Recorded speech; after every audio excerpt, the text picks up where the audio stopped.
Here is another day of discussing how reading can be an act of resistance and it doesn't have to be a heavy thing. If you want to read something that reminds you of your own humanity or of the humanity of others, or maybe something that makes you pay attention to the people the world wants us to forget or ignore, this is The Emperor of Gladness by Ocean Vuong.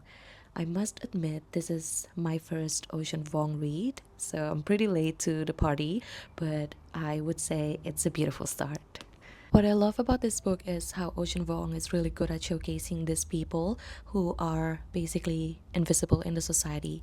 There's a queer Asian kid fresh out of rehab, an elderly immigrant woman losing her mind, some fast food workers, people society has basically tried to write off, and he just sees them. He writes about their lives with so much tenderness and attention that we're just so hooked in all of their stories. I feel like reading this book, paying attention to their lives, letting ourselves feel the weight of their existence, that is resistance, as we refuse to let their story disappear. We live in a world that tells us certain lives don't matter, that if you're not productive, or if you're not successful enough, or if you're struggling, if you're on the margins, you're disposable.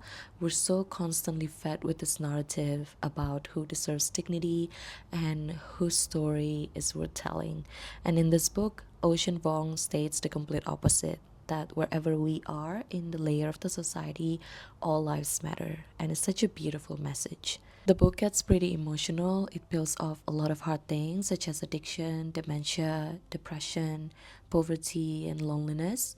But it's also wrapped so beautifully. Vuong writes like a poet because obviously he is one.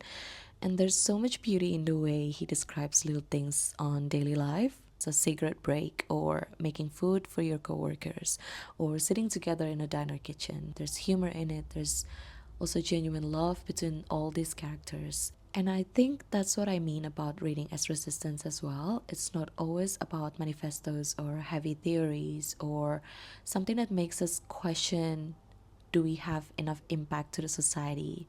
Sometimes it's just about choosing to spend our time with stories that remind us of what the world tries to make us forget. And this sort of careness matters, that ordinary people living ordinary lives are worthy of attention as well, that survival itself can also be a form of grace.